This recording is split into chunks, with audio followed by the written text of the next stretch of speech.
right, hello everyone. We are on chapter 37 now. And this will be the last of Elihu's speeches because then the Lord speaks, and this is the part I've been waiting for, the part I've been excited for is chapter 38 when the Lord speaks. So here is our last speech from Elihu, chapter 37. My heart pounds at this and leaps from my chest. Just listen to his thunderous voice and the rumbling that comes from his mouth. He lets it loose beneath the entire sky. His lightning to the ends of the earth. Then there comes a roaring sound. God thunders with his majestic voice. He does not restrain the lightning when his rumbling voice is heard. God thunders wondrously with his voice. He does great things that we cannot comprehend. For he says to the snow, fall to the earth, and the torrential rains, his mighty torrential rains, serve as a sign to all mankind, so that all men may know this work. The wild animals enter their lairs and stay in their dens. The windstorm comes from its chamber, and the cold from the driving north winds. Ice is formed by the breath of God. And watery expanses are frozen. He saturates clouds with moisture. He scatters his lightning through them. They swirl about, turning round and round at his direction, accomplishing everything he commands them over the surface of the inhabited worlds. He causes this to happen for punishment, for his land, or for his faithful love. So here, my commentary is saying for that whole little section of verse 5 through verse 13, Elihu describes God's power expressed in the cold winter. The storms and hard winters remind one of the worlds in which harsh things occur. I don't know why this Bible tends to, the pages stick up like this. But for God's good purposes of either correction or mercy. So that's why I have this highlighted.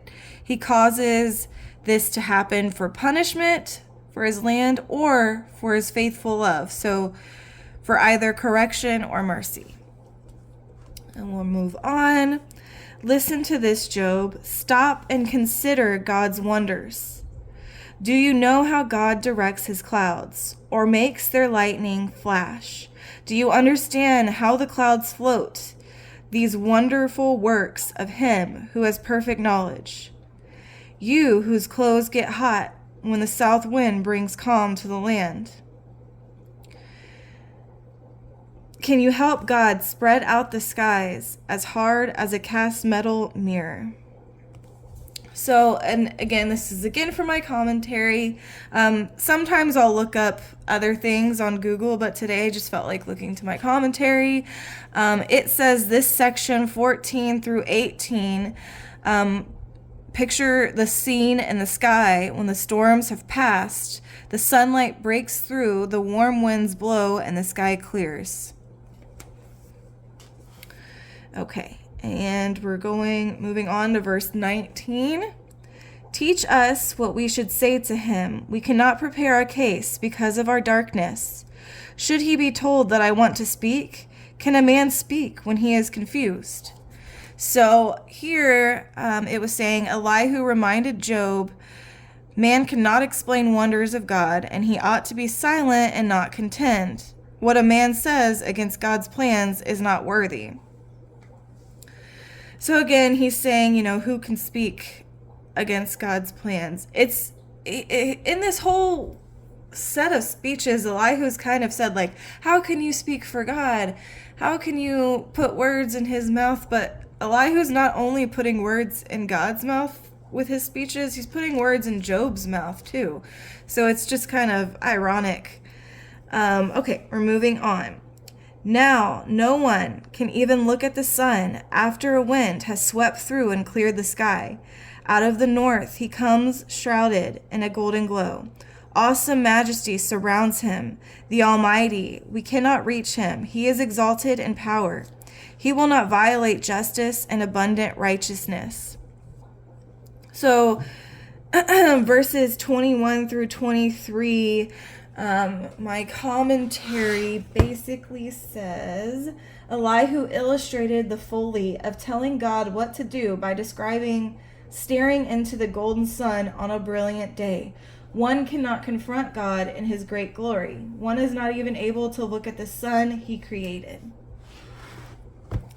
So I was starting to run out of space. I wanted to leave space for chapter 38 here. So I shortened that up big time and just put comparing to telling God what to do and pointed it towards those verses. All right, last verse, 24. Therefore, men fear him. He does not look favorably on any who are wise in heart. So here, my commentary is saying, shows no partiality. God is a righteous judge who will not take a bribe or perform favors in judgment. Thus, in his concluding speech, Elihu had pointed Job and the reader to God, who was ready at last to speak. So, tomorrow I will be on chapter 38 when the Lord speaks. I'm super excited to get there finally. I feel like I've been waiting for it this whole time. I have my interview today, so if everyone could say a quick prayer. I'm not sure that this is the job I want, but it's the only kind of thing I've got going on right now. So I'm hoping it's something good. I'm hoping it's something I've been praying for. But all I need you guys to pray for, please, if you would, is that I'm calm in the interview. It's later this afternoon, and I tend to get really nervous in interviews, and with my social anxiety, being put on the spot with questions isn't the best. So if y'all could pray for me that God gives me a calm heart going into that, and yeah, that would be great, because even though it's not like a job I'm particularly like, oh, I need this, I want this very job, I'm still nervous and still want it to go well. So if y'all guys could say a prayer, that'd be great. Thank you for watching this video. I've talked a lot about not being sure if I want to continue on and posting these videos, but I'm almost done with Job, so the least I could do is finish Job, and then if y'all still want videos from there, I can go on, as long as someone's getting something out of them. And I've had a couple people reach out and say they are, and I really appreciate that.